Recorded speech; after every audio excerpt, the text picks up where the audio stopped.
one and all, and listen to tales of excitement and adventure. Tales of daring heroes, savage monsters, and bards who just couldn't keep it in their pants.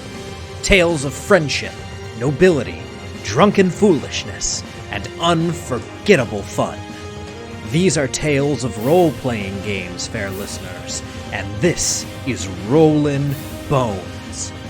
My name is Ryan Howard, and I shall be your guide.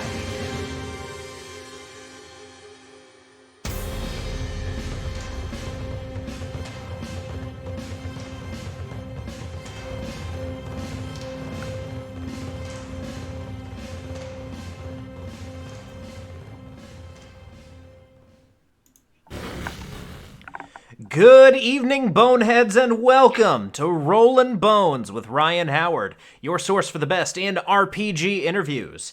I am your host and king of the Boneheads, Ryan Howard, and joining us this evening, we have one of the founders of the Academy of Games. You recently heard him on the Vintage RPG podcast, where I have shamelessly stolen many a guest. Ladies and gentlemen, without further ado, please welcome Joe DiSimone. Joe, welcome. What's up? Thanks. Awesome. Thank you for coming on, and of course, thank you to John Hambone McGuire for connecting us.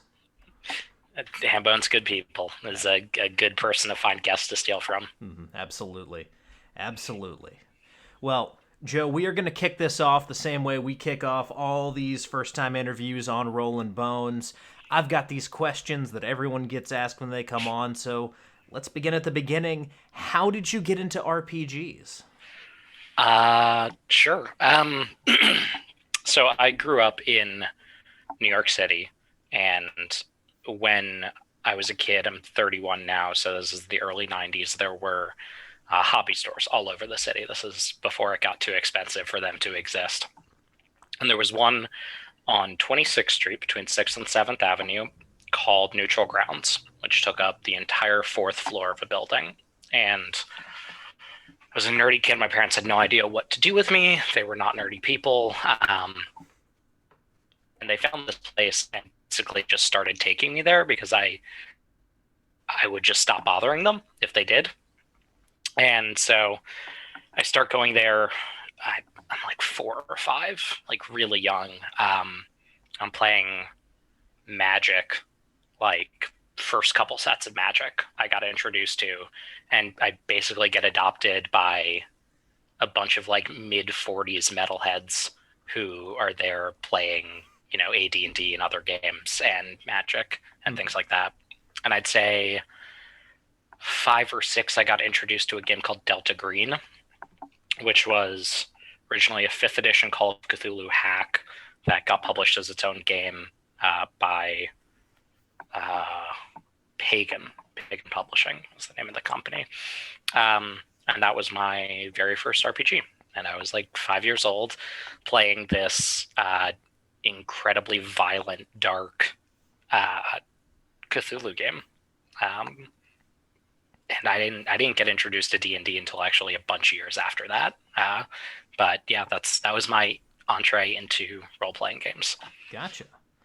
Sounds like we had very similar entrances into the hobby, only yours was through Magic and mine was through Warhammer 40K. Oh, yeah. I mean, I did get into 40K eventually, but no, minis were a later passion for me. Mm-hmm. Yeah, minis. At the time, I was not real good at the painting side of things, but as the space next to me will attest, I am obsessed with miniature painting now. It's funny when I finally got into minis. My mom's an artist, and so somehow minis were like an actually acceptable pursuit. Mm-hmm. She didn't really understand any of the other things, but like painting a 2,000 point knit army was totally fine because I was there painting and she was in her room painting. Mm-hmm. So that was the first nerdy thing I did that I think my parents ever like had some understanding of. Mm-hmm.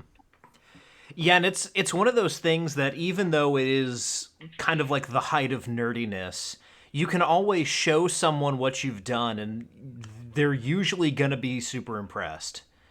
Yeah, Even if no, you're just like an okay painter, you can show it to someone and be like, how do you paint something that tiny? I had a bunch of hormigons that I just spray painted in the stairwell of my apartment building. There are still like black and white spray paint marks on the floors there to this day. Um, and then just dry brush them. I think it was the High Fleet Leviathan color scheme. And they weren't good. As a kid, I was not an adept painting, but I still remember like having this table full of hormigons, and my mom just being like, "Those are actually really nice," and I was like, "Yes, this feels good." Someone finally, a nerdy thing I've done gets some approval. Absolutely. Now, this next question can be very difficult for people, but of all the games, all the RPGs you've played over the years, what would you say is your favorite game or favorite system? Uh, do you want to refine that at all? Is it like broad top level favorite, the one that I've had the most fun with personally, Yeah, or yeah. okay, Let's break it down. One you've had the most fun with personally, and then one that you really enjoyed the like rules aspect and kind of the not necessarily the crunch if it's not a crunchy game, but the just sure, kind of the bones of the game. sure. That's something that's struck me as innovative or sparked something in me. Most fun, it's the first game. I've more fun with Delta Green than I think any role playing game I've played. Despite actually liking this, I'm Gotcha. not the big fan of 5th edition COC, and however much I love the Arc Dream guys, that's the company that now puts it out. I don't know. It's not my type of system in a lot of ways. But from a narrative standpoint, it tells exactly the kind of stories that I enjoy playing through, which is the X Files, but what if Mulder and Scully didn't have plot armor? Like it gets very dark and very gritty without going into like modern day grimdark. Um, so that's most fun. The other half of that is a much more difficult question.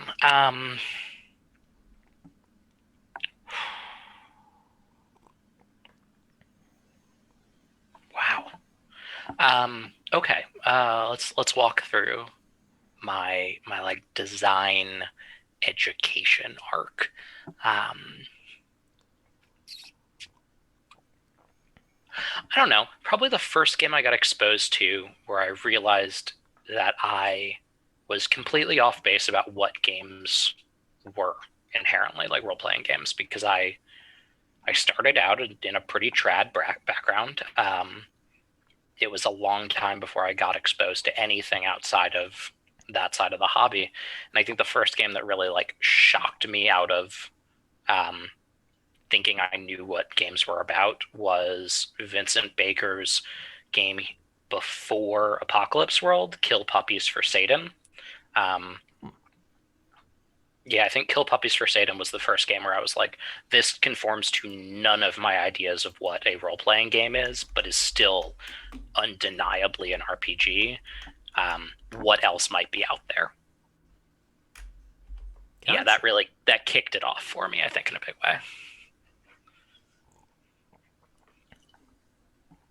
Gotcha. I am not at all familiar with that game, so I should check that out. And It's a little background. It's kind of an experimental game that Vince Baker, who would then later become much more famous for Apocalypse World and started, kicking off the whole Powered by the Apocalypse movement of the past 2 decades. Back in the late 90s and early aughts, there was a community called The Forge online, which anyone who's been around the block has seen at least one fight about. Vince Baker basically on a dare, on like a design challenge dare, sort of, in that community, put together a game that was just ultra simplistic, really dark but also comical. Just it's almost like an early shitpost as a game. Um, and it's not something that I think is terribly fun at the table. Mm-hmm. It's not refined enough for a lot of types of play experiences. Like, I think with the right players, you might have a good one session out of it. But beyond that, I don't know that it has legs. But it's just distinct enough from, I think, what everyone was putting out, in the late 90s, which I think in a big way is a lot of what we're still seeing in the mass market. It shows the beginnings of somebody thinking truly outside of the box. And then that's the kind of work that in my life today gets me the most excited. Gotcha. So it's kind of like a game for people who are really obsessed and know a lot about games enough to know just how different and weird this really feels. Yeah. Gotcha. So it's the game equivalent of Andrew Dice Clay's The Night the Laughter Died. I gotcha. Yeah.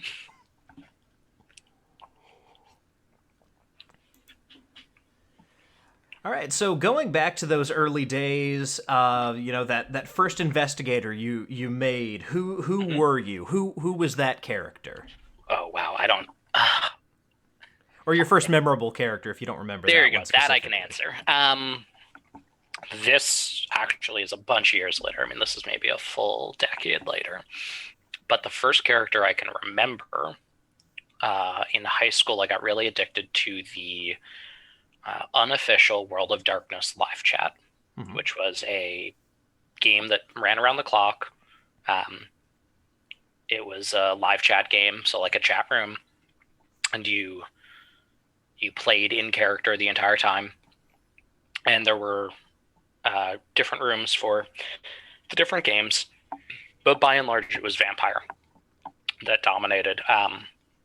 And sometimes people would play mortal characters. And I made a character named Ben Johnson, who was a New Orleans detective, who is a pretty unremarkable character. It was the kind of thing that a 15, 16-year-old kid writes up. But there was a big scene a couple months into me playing. That was a meeting of the Camarilla, which, if you don't know Vampire, is the governing body of vampires in that game, basically. And so all these super important characters were there, these players who had invested time and really like years of their lives into building importance in this fictional world. And I get invited by someone who is considering turning me into a vampire. And I proceed to have a side scene where, while there is a meeting of the Camarilla going on, I ask a moderator, hey, if I went to the bathroom, would vampires still be able to hear? Like, is there enough distance? And they're like, yeah, no, totally. Their senses are good enough. So I go and have an entire scene where I am just in a toilet stall, having a really negative reaction to bad shellfish in the middle of this massive important scene, like the most important meeting of the year for all these players, and just every few lines is me just being like Ben Johnson like retches into the toilet, and just disrupting the whole thing. And in the whole community, I became known as Oyster Man. That was the legacy of Ben Johnson. Was dozens, hundreds of people around the world knew me as Oyster Man. Oh, that's fantastic. That is truly beautiful. So yeah, that's my first memorable character. Gotcha. Now, do you often find yourself in the player seat, or are you like a lot of people who come through here and you end up kind of being the forever GM? How does that work out for you, typically? It depends on the set of individuals that I'm playing with. I have the benefit of a very good number of my friends being designers at this point. So it's a group of people who all have that problem, which means that when we play with each other, only one of us has that problem. And so we can rotate through, and it lets us be players. With my like normie everyday friends, I'm definitely the GM. Gotcha. And for work, I am the GM. That's my job. But with my designer friends, yeah, I'd say I'm far more often the player. Gotcha. Now, when it comes to those times where you're behind the screen, as it were, a lot of us, have our favorite NPCs that tend to travel game to game, setting to setting, always seem to find their way in there. Do you have a forever NPC like that? I don't. Oh. That's really interesting. I didn't even know that was a thing. Yeah, I definitely have one. I actually have two, and there's one who, like, two versions of him are always running around because I basically had my first character that I ever played uh, basically become a plane hopper. Okay. But every time I ask that, or most of the time when I ask that question, because not everyone has one, but there usually, there's it's never like an important NPC, but there's like a shopkeeper who always shows up, or my most memorable one. Someone had this character named Dingy Pete, who, like, anytime they had to go down to the docks, he was just this old, like, retired pirate captain the players would always run into. Okay. Yeah, I wonder why I don't. I feel like I'm just a pretty reactionary GM. Gotcha. And so I have very little going in to any particular session. Mm-hmm. I just I fill it in the moment with whatever the players seem to need. Gotcha. Yeah, I mean that makes sense too. I only have one now because I have committed myself to having one. I do a lot of on the fly stuff myself, but yeah, I mean when you are coming up with stuff pretty much like on the fly like that, or reacting to what the players are doing, that definitely makes sense that one doesn't kind of naturally materialize. I also play with a lot of people who don't really have any idea of tropes or what fits into a quote unquote standard session of a game. Mm-hmm. And so a lot of characters that I feel like I could come up with, right? That would just be pulled from any number of fantasy books or science fiction books or whatever, would land completely wrong with a lot of my audience just because I'm so rarely running games for gamers. Gotcha. Gotcha. And real quick here, Prax from Gamertarians, welcome. Thanks for dropping in. I'm glad that you could make it tonight. Although I do think Cobra Kai was the better choice, but still, it's good to have you nonetheless. Gotcha. So you've alluded to your GM style here. You're very reactionary. You like to see what the players throw at you here. But how would you describe your play style as a player? Shitpost. I joke constantly. Gotcha. I've never been able to take any role seriously as a player. I am the death of a serious game. Gotcha. I can't do it. I see any opportunity for chaos or humor, and I have to take it. Gotcha. Now, this is another difficult question because, again, people who dedicate a lot of time, a lot of effort into this particular hobby, we have a lot of fond memories tied up with RPGs and with gaming with our friends. If you had to pick a fondest RPG memory, what would that be?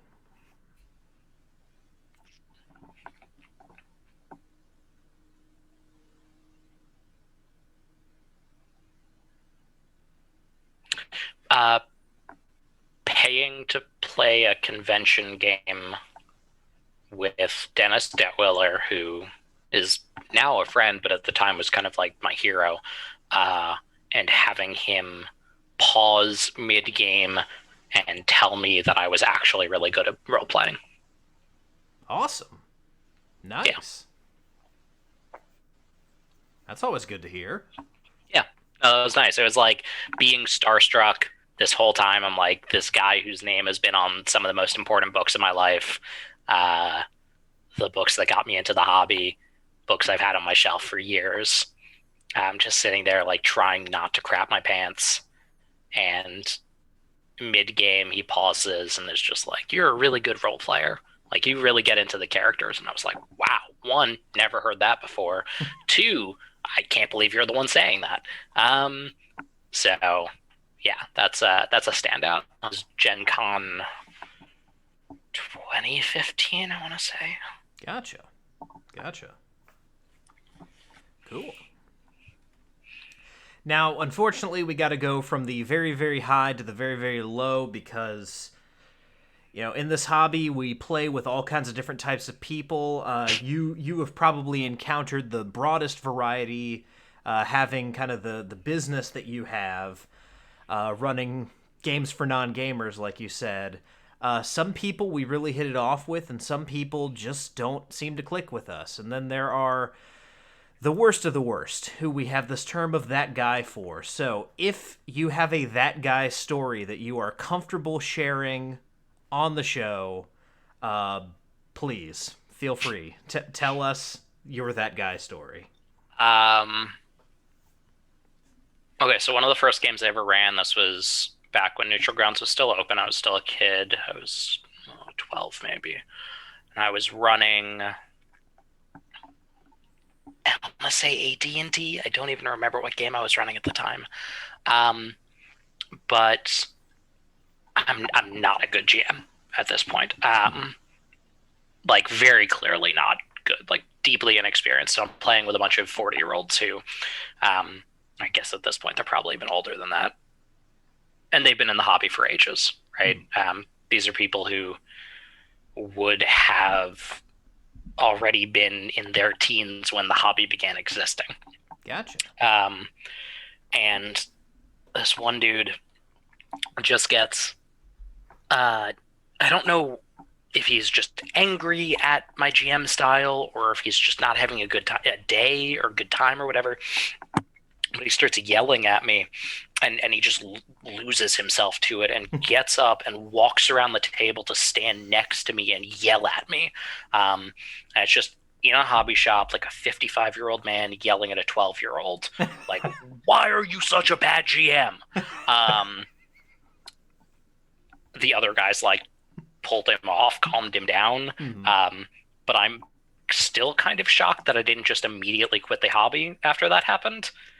I feel like if any other walk of my life, some dude 4 times my age walked around a table to yell directly at me the first time I did something, I would just give it up. And yet I didn't with role-playing games. So Yeah, that's that. I mean, I remember being in a similar situation. I was, 12, 13 when I got into gaming, and just it never happened, fortunately, but, thinking if one of these dudes just starts screaming at me, I don't know what I'm going to do. just I'm out. And to be fair, it took a long time for me to bounce back. That was like the beginning of me being much more of a video gamer than analog gamer. It was only later that I got back into analog. So maybe it did. Maybe it scarred me a little bit. Gotcha. Well, for the last of these introductory questions here, this may be the hardest question of them all, and I'll tell you the answer can be as philosophical or as sophomoric as you want it to be. But if you could put anything on a t-shirt, what would it be? I mean, it's a T-shirt that a friend of mine already made, and that I own a copy of. Go for it. My buddy Jordan, who runs the Dread Singles Twitter account, makes like graphic tees just as a side business. And a few years ago, he put out one that says, "Tabletop games will break your heart." And that's I wear it all the time. I've worn it to events, like with clients. I don't know. It is as true a sentiment about the hobby as any I can think of. They're going to break your heart. Absolutely. You're going to love them. You're going to engage with them all the same. You know it's coming. You know it's going to break up with you. But at the same time, what are you going to do until then? Mm-hmm. Absolutely. Ooh, that is haunting. It's a nice little reminder when I open my drawer and I see it, and I'm like, yep, sobering moment once a Gotcha. week.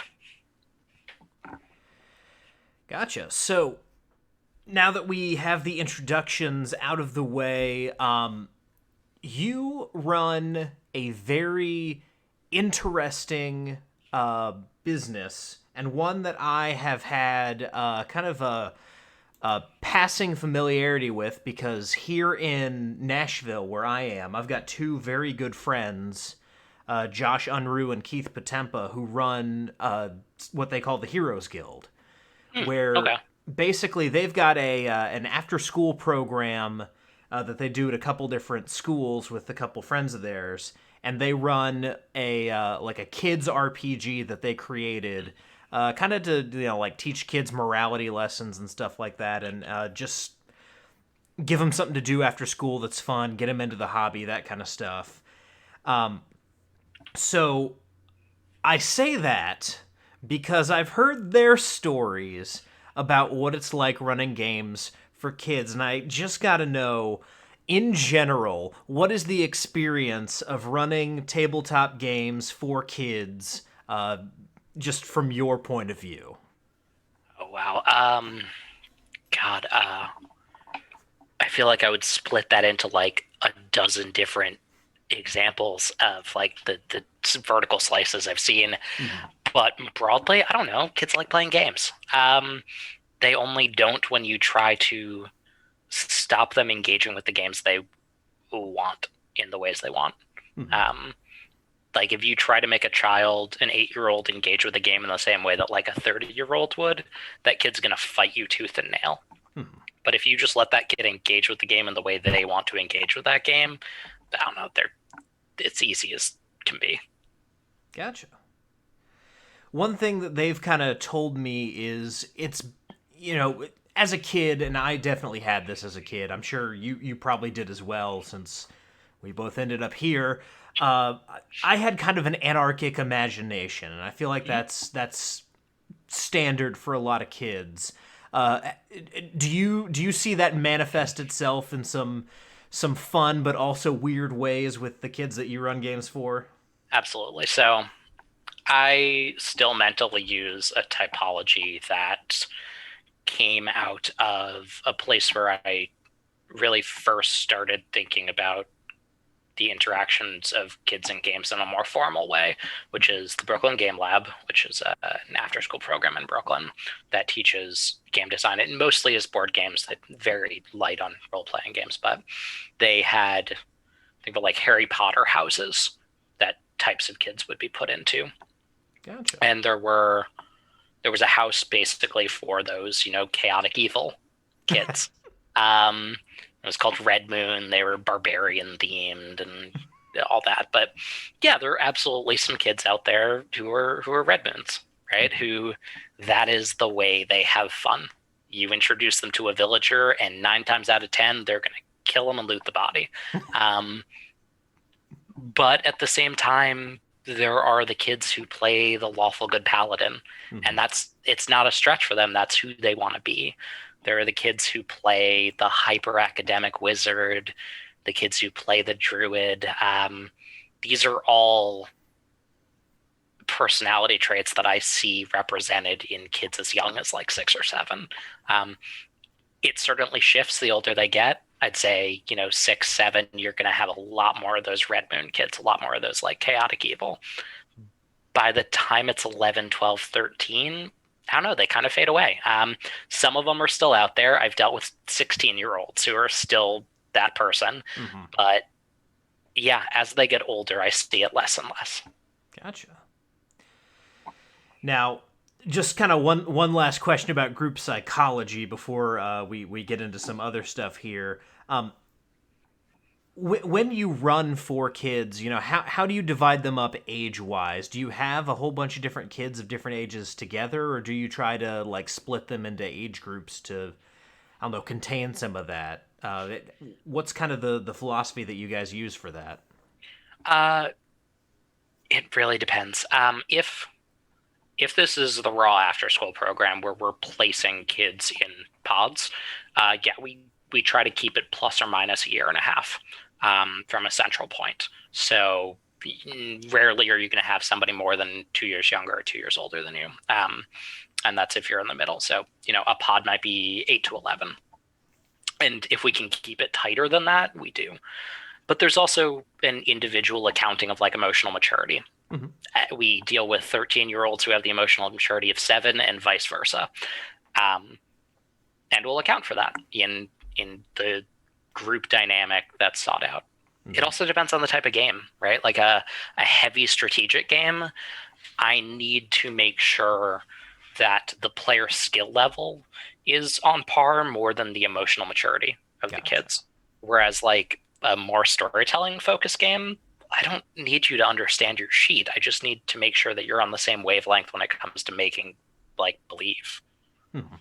So, but yeah, I'd say broadly speaking, it's 3 years is the range I try to keep a pod to. Gotcha. Gotcha. Awesome. That definitely makes sense. As someone who's also worked with kids in the past, there's definitely, it's cool on one hand to see older kids working with younger kids and what can come out of stuff like that. But then there's also this sense of do the 13-year-olds want to have fun at the same table as the 8-year-olds, and in most cases that's probably a no. So it's definitely an interesting thing, that kind of dynamic that can develop there. So we've talked a lot about playing games, but you guys of course teach game design as well. So when it comes to teaching kids game design, what's kind of the goal there, or what do you think can come from a kid learning not just how to play a game but how to make a game of their own? Sure. Okay, so first and foremost, I'd say anyone who plays enough games knows how to make games. You might not know the technical skill, right? You might not know Photoshop or InDesign. You might not know how to deal with printers or manufacturers in China or whatever. But on like a very basic level, anyone who's played 2 or 3 role-playing games for a few years, given enough time, a piece of paper and a pen, can make their own game. Like the barrier to entry from a technical standpoint is unbelievably low in analog games, which is one of the great things about them. That's why things like paper prototyping exist in the video game world. It's always going to be easier to just draft out a game on paper. That said, as with so much learning, you make a lot of the same pitfalls if nobody's there to point them out, right? Sometimes that's good, right? Mhm. Learning how to fail is a really important skill in life. Um, but learning how to fail and then having somebody help you see exactly where you failed, I think, is like the most productive medium. Um, I think that's what the best teachers, period, whatever the topic, end up doing. So, from a kind of baseline philosophical state, that's where I come from before you get to the what good does it do, right? Mhm. Anyone who's sufficiently interested in playing games has an eye toward design, whether or not they know it. Yeah. We all hack our games. Every person who's ever played Monopoly understands how house rules work. Um, Doing that better with like a more focused eye on how to make this thing fun for me and my friends and my family, that's where it started. Um, where does it come out in terms of like what's the driving philosophical motivation behind this? Why not teach literally anything else? I don't know. On some level, I think understanding how games function teaches us a lot about how systems in the world function. Um, once you can take apart an engine, you start seeing how other machines work. The thing is, most people don't want to take apart an engine because you just want the car to work. Yeah. Games are a little different because, and I think this is why I hit on utilizing them.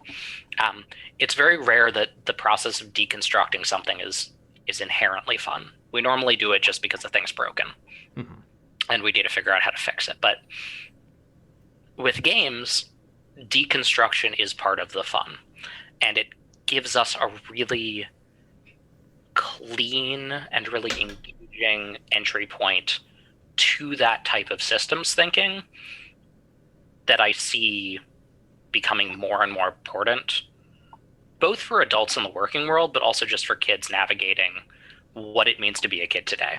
And frankly, what it means to be a kid, period, right? Like, I learned how to navigate the social dynamics of my school as an unpopular, nerdy kid through the lens of group dynamics and role-playing games.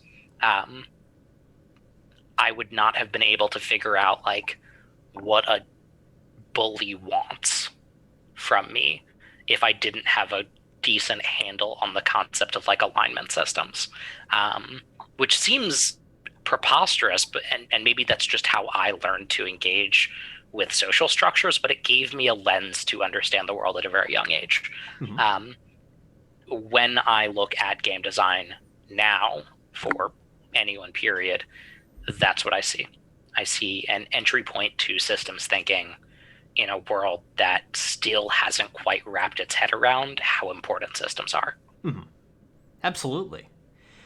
Yeah, and for certain types of people, it sounds like this was your experience. Certain types of people pick up on that very easily, and can get a lot of value out of that. There are some people I've noticed who just no matter how hard you explain the system to them, they're not going to see it, they're not going to get it. And that's not even like referring to, obviously that's a thing with gaming, but in real life, that's just the world.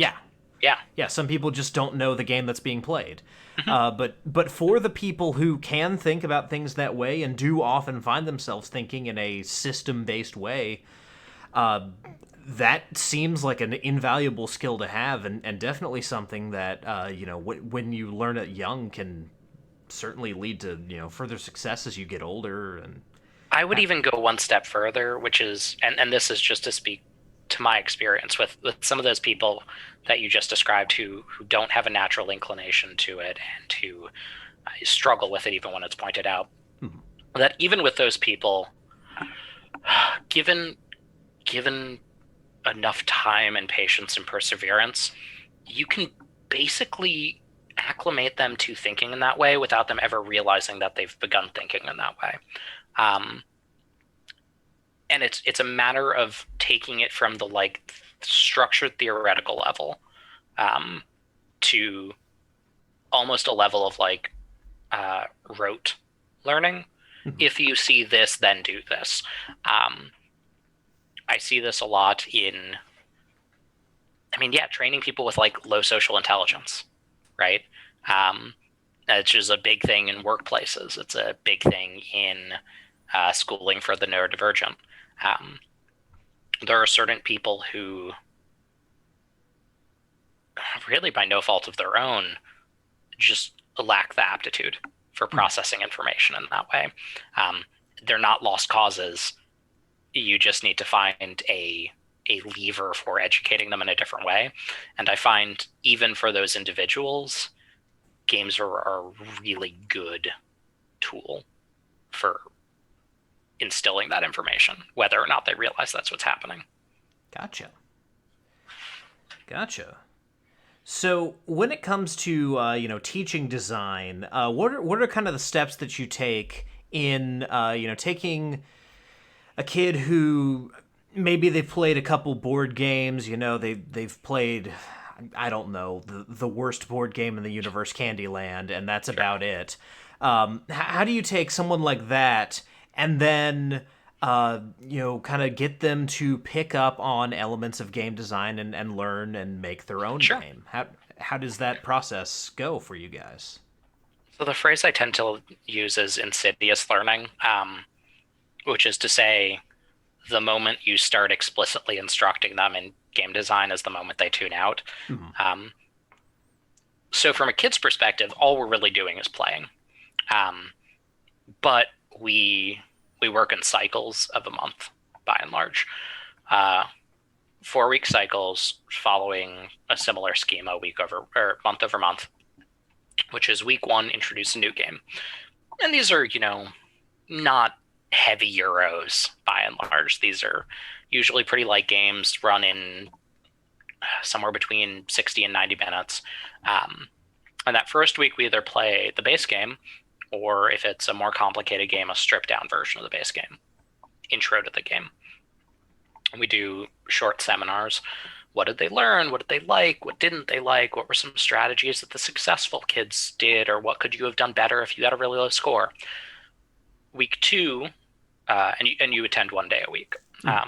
So you're not overloaded with it. Week two, we either play the full game if it was simplified, or if we played the full game the first week, add in optional rules, because a lot of modern board games include those. Mm-hmm. And then we go, okay, so how did this change the game, right? Like now that you're playing with the full deck of cards, did those strategies you came up with in week one, did they work the same? Why not? Kind of teasing out, okay, start thinking critically about not game design, but just how to be better at this game. Week three, we solicit suggestions. Basically, if we were going to make our own version of this game, what would we do? What would we change? Do you not like the theme?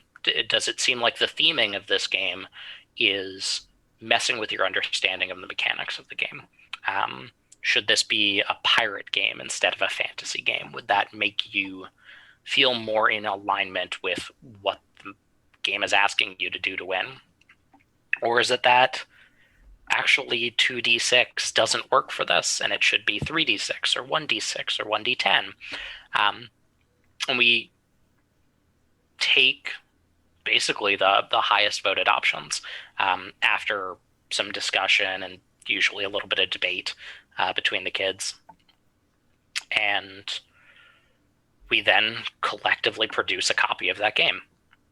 And that's week four. We play the version of the game the kids have produced. And we compare and contrast with the version that we played in week 1 and 2. And basically go, okay, now that you had your stab at making this game different, making it more what you think you would have liked, how did that turn out? And then we do, a debrief, and then we put it away. And we start the next week on another game. And kind of naturally, just through the iterative cycle of play, consider, modify, reconsider, kids pick up an understanding of how do mechanics function, right? Mm-hmm. You might not know the term Rollin right or heavy Euro or any of that, but you'll start understanding how worker placement functions in a game and like what intuitively feels like good balance or bad balance. You do that for a semester or two, kids will come out at a point that I have seen designers work at for 5 years and not hit. And they'll never even realize that they were being taught game design. Gotcha. So it really is just as simple as we play this board game, and to the kid's mind, you're playing a board game, or you're playing an RPG, and then a little bit of discussion about the rules. What would you change? And just as you guys do that, they pick up all the skills. That's very interesting. Yeah, that is the lion's share of it. For any kid who is sufficiently interested, there's advanced stuff to do. I'm not going to say that this is a substitute for the kind of design education a kid might get in the NYU game design MFA program, right? Like there are levels to this thing. But I've seen kids go through 3-4 years of this, and the type of games they intuitively produce are better than things friends of mine who have gone through those MFA programs come up with. Gotcha.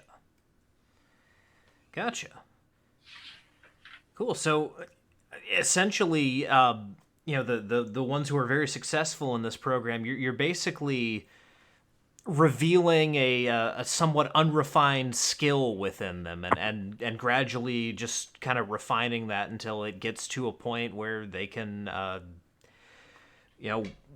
produce something on par with a lower level professional. That's really cool. Yeah. I would even argue that it's not even a skill that they necessarily have that's unrefined. Mm-hmm. It's I have yet to meet a child who couldn't pick it up with time. Gotcha. I think when I started, I assumed there was an innate skill, and some kids just would stop at having fun with games. Mm-hmm. And I have yet to meet the child who doesn't have it in them to be a game designer if they want to. Gotcha. Now, do you think that's got something to do, and this might be like a whole psychology, neurology rabbit hole that I definitely don't have the credentials to go down, but do you think that has to do with kind of the elasticity of a child's mind, that, their thoughts about things are not as rigid, not as structured as they become as they age, so at that point, they're more able to pick up on things like that, or am I completely off target? No, I mean, it's an interesting thought. Yeah, it sounds like there's a kernel of truth to it, but I've likewise, if you were to test it, right, what you'd need is a group of adults who you could put through the same cycle. Yeah. And the problem there is they'd be fundamentally self-selecting. Any adult who chose to go through 4 years of this would be an adult who had a fundamental interest in it. Which is different from kids, because I've seen kids who their older sibling is into it and their parents just make them go together because they don't want to deal with 2 after-school programs. And both of them become good at game design. And I don't think there's an analog with adults that's really testable. Yeah, you'd almost have to trick the adults into doing it, which might not work as well or as consistently as... Yeah, I think it would... I don't even know that I could say it might not work as well. I think it would just take substantially longer. Yeah. But to that point, yeah, I mean, my gut instinct is, given time and some way to keep them from quitting, either from a program or on the possibility of them designing games. I don't know that I can picture a type of person who couldn't become a game designer. Do I think every type of person can design every type of game? No, but I also don't think that about professional game designers. Yeah. I wouldn't trust Mike Merles to write a CCG. I just wouldn't. I don't think that's a thing Merles could do. I wouldn't trust Sid Saxon to make a role-playing game. And Sid Saxon is one of the most prolific board game designers of all time. Or Rainer Knizia. I don't think Rainer Knizia would add anything valuable to Wizards of the Coast on the D&D team, despite the fact that he has, over 100 published titles and is probably the most lauded board game designer of the past 5 decades. Every type of person has a type of game that I think they could produce. Gotcha. That is very interesting to think about, because I mean the idea that every single person could potentially have a game that they could create is something that even among people who love games. I mean, I play games with. There's 7 of us that get together every week and we play games, and I don't think that's even occurred to every single person at the table, even though I think 3 of them have made games. So even amongst people who love this hobby, I don't think the idea has occurred to them that maybe I do this when I GM. Well, I guess if you GM, then you're already into design at that point. But just as a casual player who just kind of shows up to the same game every week, thinking maybe I might have the potential to do this, or I have the potential to do this. That is a very interesting and very exciting thought. Honestly, that I love that. It's a deeply human block to me, right? Because I think it's not just limited to games. Every person who watches a movie could go to their local library and take out a video camera. And maybe they don't become the next Spielberg or the next Scorsese or the next whoever, but they can quite literally make a movie. And if they keep doing it, they'll probably produce at least one decent piece of visual media. Maybe it doesn't play by all the normal genre rules, right? But that's what outsider art is. We have an entire term for it. Art created by people who don't have a formal art education. And outsider art has created some of the most stunning and well-loved examples of art in basically every media. And yet people still think, oh, I can't do that. I don't have it in me. I'm not a creative person. Yeah, maybe you can't do it as a career. Maybe you're never going to be in the MoMA, or like you're never going to be shown at like the Chinese Theater in LA for your premiere. But that doesn't mean you can't make art. That doesn't mean you can't like create.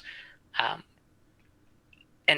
in fact, our generation, and I'd say the generation directly above us,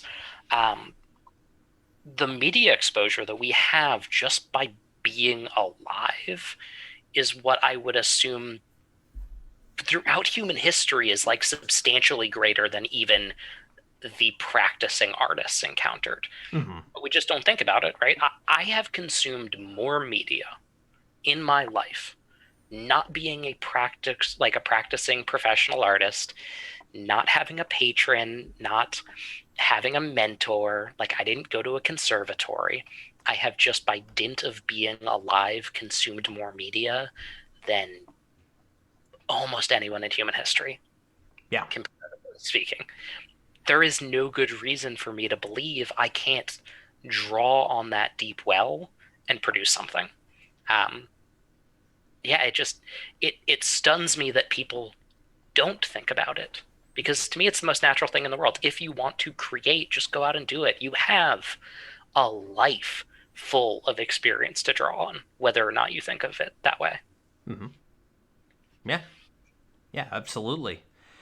And it's thoughts like that drive me to create, thinking if everyone has a story to tell, or a game that they could create, or the potential in them to create something that other people can enjoy, then I have it in me and I can definitely do something, even if it's not the masterpiece of all masterpieces. It is something that will bring joy to some people, and that's definitely, hell, that's a thought that every artist, even people who don't consider themselves artists, that's something that everyone should have, in my opinion. You have it in you to make somebody else happy with a thing that you create. Yeah. That's it. It doesn't have to be any more than that. That's the only impetus any of us really needs. Absolutely. Gotcha. Now, moving on into a very different world, but still one that you guys offer at the Academy of Games, and this is one that interests me and intrigues me as someone who works in corporate America. The professional programs that you guys offer. What all do you offer in that space? We'll start there, and Sure. then from there we can get into specifics. It's fair. So I'd say, broadly speaking, we really have two verticals, right? We have fun and organizational design. By and large, when it comes to professional programs, we're doing much the same thing as we're doing with kids. Um, Taking interested parties, taking the 5, 10, 15, 20, however many employees there are at a company who like games and usually don't have a person in their group who wants to consistently GM or consistently buy the new thing and figure it out. They might hear about it and they might want to test it out, but they don't have anyone in their office or in their personal life, if we're not dealing with a corporation, who will play it with them. Um, that's a lot of it, right? It's just someone who's played, 5e and they've heard about Pendragon, and nobody they know wants to learn the rules to Pendragon. Okay, well, we'll run Pendragon for you. You want to run through the entirety of the Great Pendragon campaign? Awesome. That's great. I haven't done that since I was a kid. Please hire me to do that. Um, Basically, it's just taking the burden off of the group to reduce the barrier to them playing games. So that's usually what we're dealing with when it comes to adults. That said, I got into this through basically corporate gamification. That's what brought me back to analog games in a real way. And frankly, a lot of it's garbage, just straight up. I have no issue saying that. I have seen a lot of gamification attempts that have substantially worsened the organizational processes they were meant to fix. Yeah. I think most people in the corporate world have. A lot of that comes down to, well, so at a top level, before we even get into games, a lot of it comes down to consultants who just don't take the time to learn the organization. And so you get a lot of cookie cutter solutions that have a statistically high chance of working that tank given the group dynamics of your org. That's, I would say, problem number one, and that has nothing to do with games. That's before gamification even steps in. But the next step is, well, that can often be exacerbated when you try to make it fun. When it comes to that portion of our work, I don't know, I think of it like play therapy for a business. I look at what's dysfunctional, and I'm usually presented with a specific issue or a specific learning outcome that they want to instill and a specific population within the organization that they want to do it for. So it might be our HR team is really struggling with retention on sexual harassment seminars. We know how to deliver them. People seam in exits to take the right message, but then when we do a follow-up 6 to 9 months later, they've lost all the information. How do we address this? Right. So now I have a very specific aim. And so I have to honestly assess, okay, is that something that I think I can help alleviate? And if I can help alleviate it, what levers do I have at my disposal? And a lot of times, the way to fix these things are through things that look a heck of a lot like game mechanics. And there's a very good reason and a very simple reason for that, which is game mechanics, first and foremost, are tools for leveraging specific human behaviors. Whether or not they're fun is completely incidental to how they function. I hope they're fun when I'm playing a game for fun, right? I don't want to just have levers that are just absolutely miserable and instill in me. I don't want a game that instills mortality salience, right? I don't want to be sitting there thinking about my own mortality at the table and not having a good time. But there are mechanics that can do that, right? Like instilling mortality salience is fundamentally a mechanic. I just tend to approach it from a pretty unique standpoint. And what I learned is that explaining that as advanced gamification or game-based learning, um, and then walking people through the steps through the lens of game mechanics, although it seems counterintuitive at first, it lets people have a really firm grasp on the type of changes that you're trying to implement, right? If I can say, well, here's a mechanic that does X, Y, and Z, I don't have to leave it at the abstract. I can literally present you with a game that does what I'm talking about, and we can go through it, and then we can do a post hoc, like, hey, what was your experience? Do you understand why this is a thing that I think in this framework gets to the heart of what you're trying to do? Yeah, it's hard to explain. Honestly, I end up dealing with a lot of L&D professionals, and they're usually the ones who I sell on it. But yeah, that's basically it. I am a therapist for organizations, and I just use games. I do play therapy. Gotcha. Yeah, I mean, I've experienced what's a lot of kind of, trying to make not fun things fun just by saying it's a game now. That seems to be the extent of a lot of kind of the worst aspects of gamification. Yeah. You say the word game and suddenly it's supposed to be enjoyable and not a slog now. No, it's, when you just throw in leaderboards and badges, the thing still sucks. Yep. It's funny. And I mean, I think this is as true with designing games for fun as anything else, but it always seems to strike people. I don't think you can design for fun. Right. In any context. Mm-hmm. I think fun is incidental to functional design. I don't think D&D as written is a fun game. I think it's a set of rules. Yeah. You can have fun with those rules, or you cannot. The only thing that matters is, are the rules coherent and do they encourage certain behaviors? If you're the type of person who enjoys those behaviors, you're going to have fun. Mm-hmm. If you're not that type of person, you're not going to have fun. And that's all you can do. When I say design for fun, that's to me a basically incoherent statement. Who's fun? At what time are they having fun? In what group? In what setting? I don't have control over those. All I can do is create design that consistently elicits specific behaviors. Mm-hmm. At heart, that's all good organizational design is, either or two, right?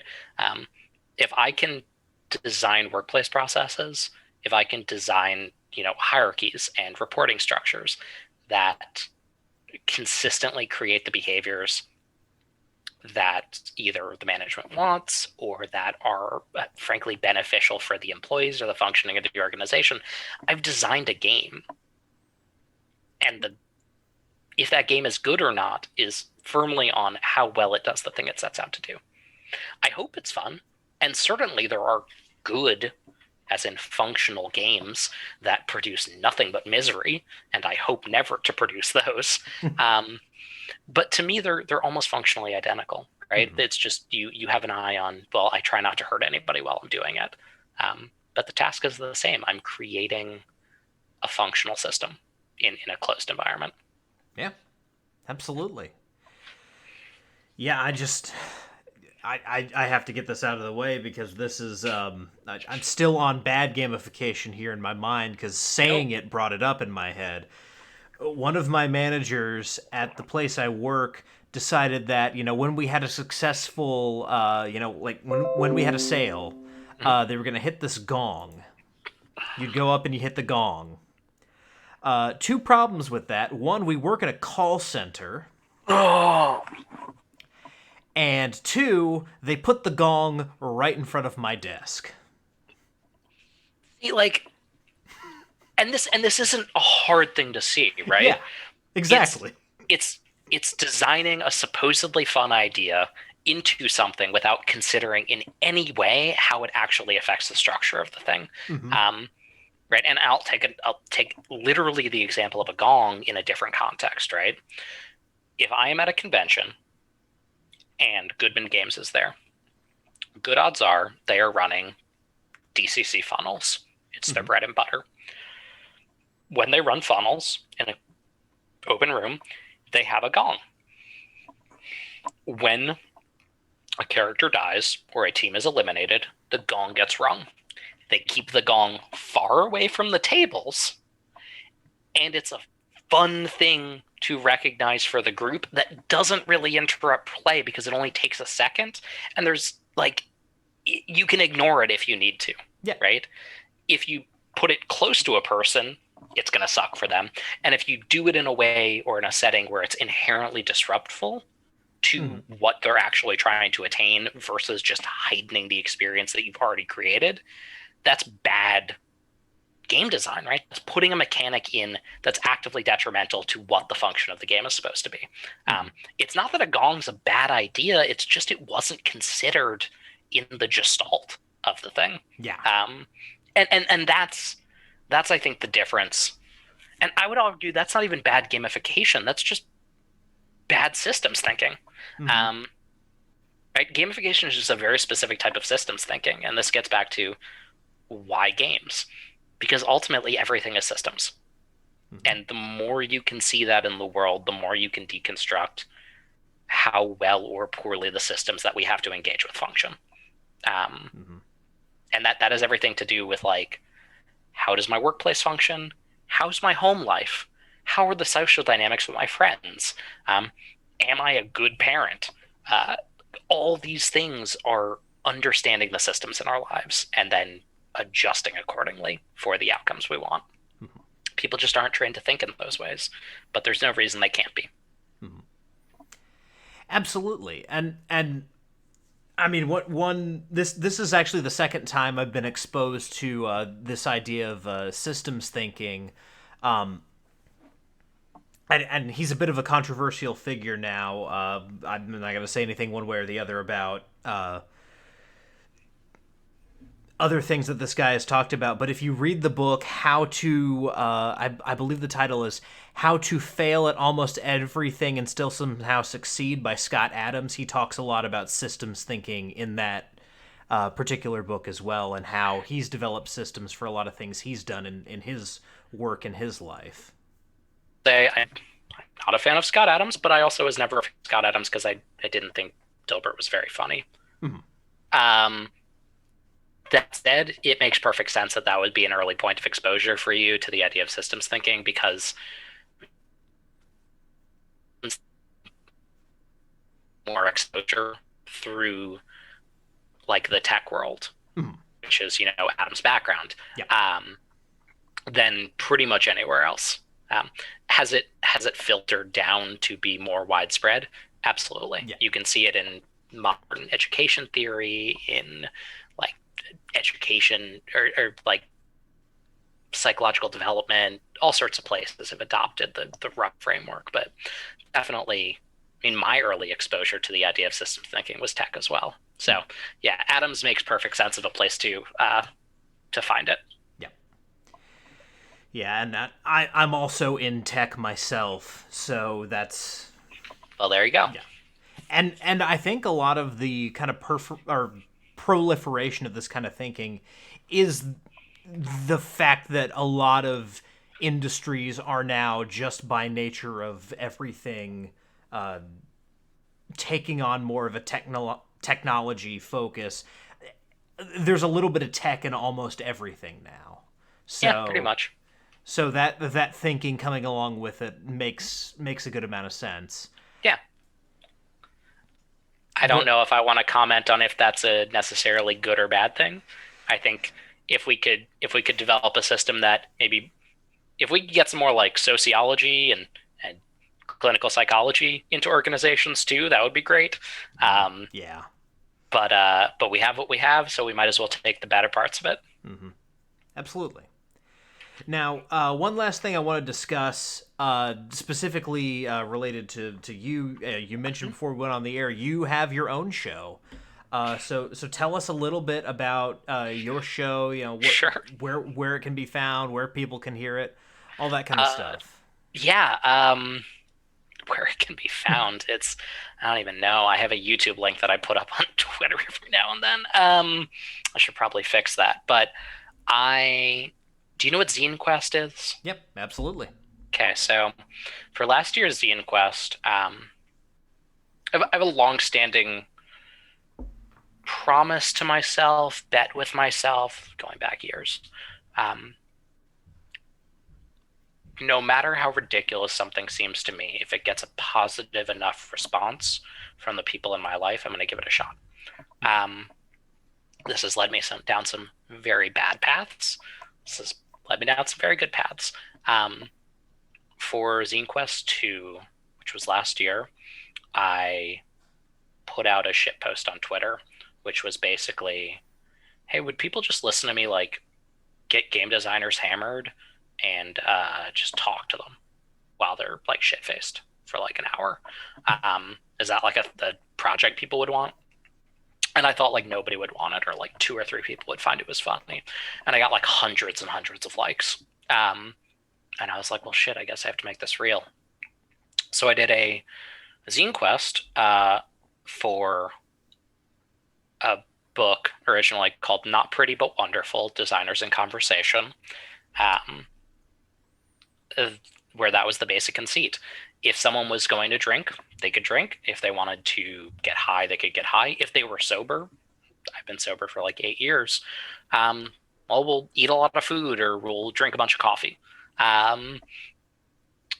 Nobody has to become inebriated. It was just you have to get to a point of uncomfortable excess to break your filters, to like get to the core of what you actually want to say.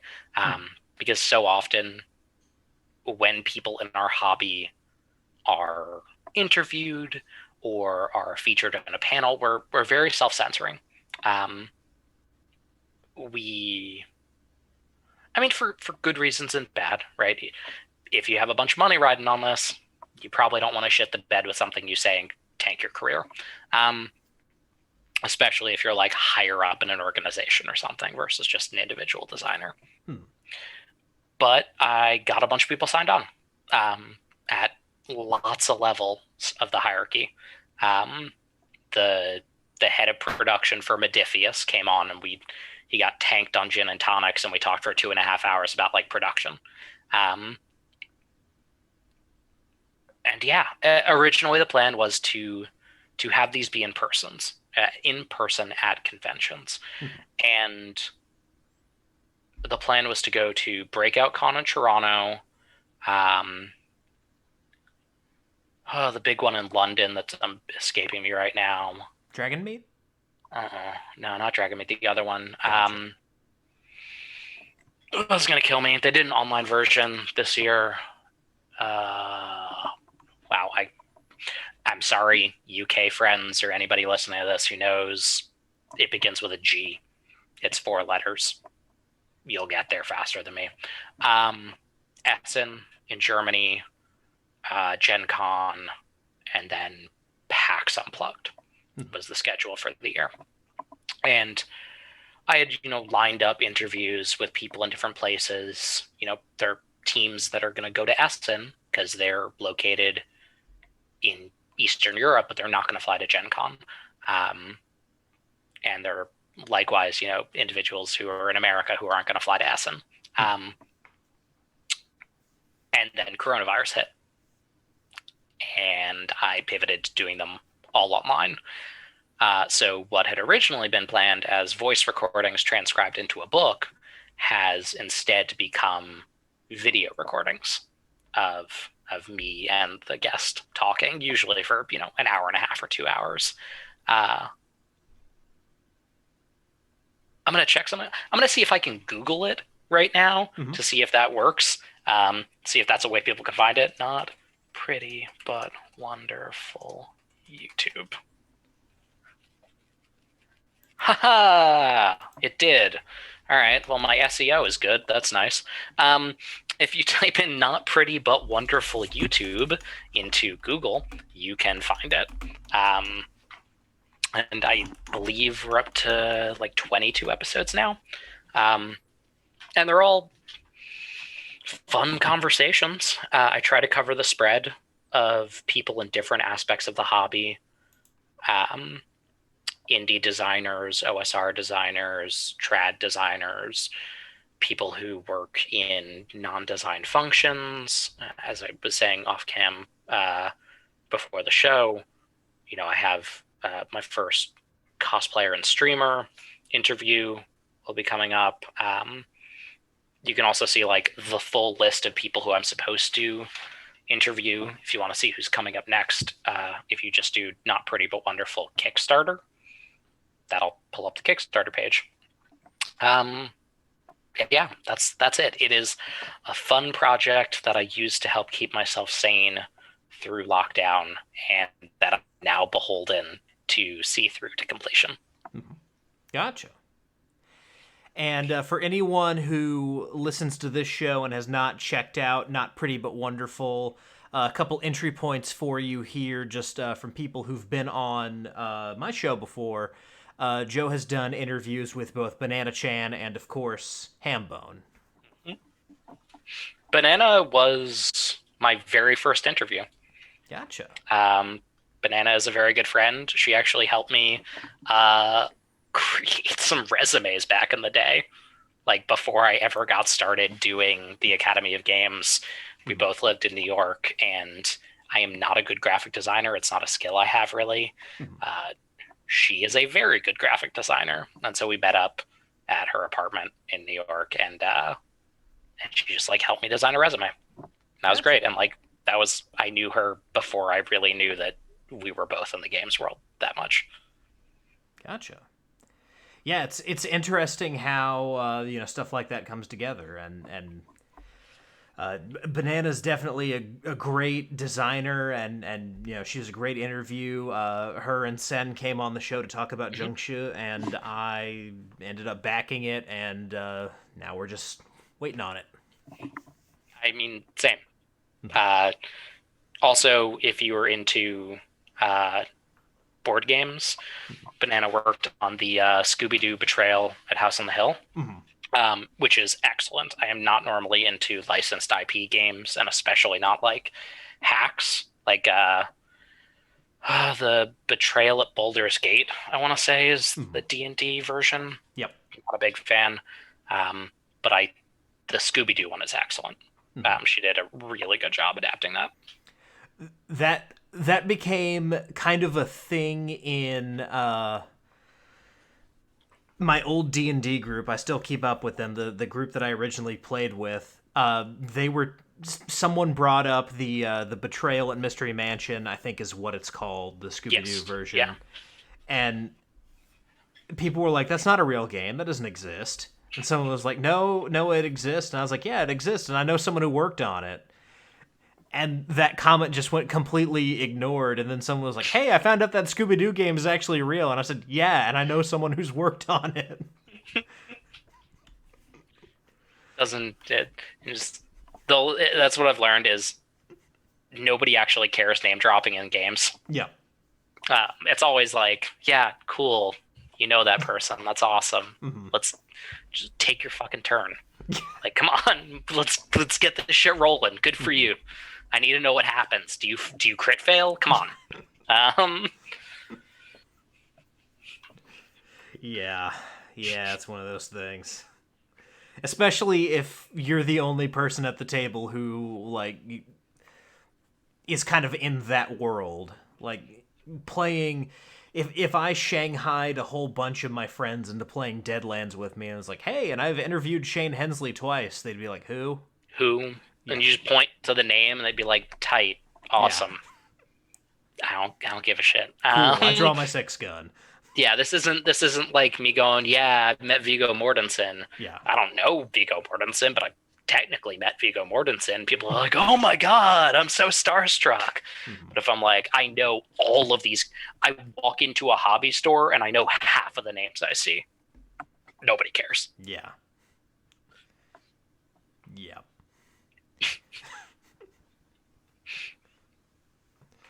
Gotcha. Well, Joe, we are running short on time here. Besides your show and obviously the Academy of Games, anything else you want to promote, go ahead. I like to give this time over to the guests to promote what they've got coming up. So the floor is yours, and go for it. Absolutely nothing. Like I'll take the moment to reiterate, just make whatever you want to make. Um, there's there's good taste and there's bad taste, but I'm not the arbiter of it. I believe it exists, but I have absolutely no idea where that line is. Just go out and make your art, go out and make your game, go out and make your own fun. That's why we like analog games often more than video games, because they're our fun. Just take the next step. Like if you need somebody to hold your hand doing it, there's no shame in that. That's why my business exists, and people seem to have a pretty good time with it. I do too. But at the end of the day, like, if nobody gave me any money, but everybody out there started making their own games, whatever they looked like, I'd be happier. I'd be happier with a collapsed, utterly failed business and more game designers in the world. Absolutely. All right, guys. Well, that is going to do it for today's episode. Thank you, Joe, for coming on and talking about all of this kind of philosophy stuff. This is really what I like to do with Rollin' Bones now that we've done this and the Chaosium episode and my episode with Hanker and Fernell. Theory's great. It's fun. Yeah, absolutely. I love to think about why we love what we love, why we do what we do, and what we can learn from it. I'll point it off screen again at the philosophy degree that's hanging on the wall there. That's what I'm into. That kind of stuff fascinates me, and I'm glad that we could have another conversation like this. Always. Gotcha. Well, guys, to this Saturday on Danishes and Dragons, I've got at least 2, probably a third sleuth build for 5e. These are all going to be different kinds of investigators, gumshoes, Seamuses, whatever your preferred word for a private investigator is. We're looking at different ways that you can play a hard-boiled detective in 5th edition, whether you want to take that in a magical direction or be a bounty hunter or whatever your poison may be. We'll be taking a look at that this Saturday morning for Danishes and Dragons. And this time next week, we are doing an episode all about maps. We are bringing on Alyssa Fadden. I am super excited to talk about maps. I am a recent convert to the world of RPG maps, and they're important, so we're going to have a great session talking about that. But until then, guys, whether you rolled a 1 or a 20, I am so glad that you rolled your bones with me, Ryan Howard, and I'll see you next time.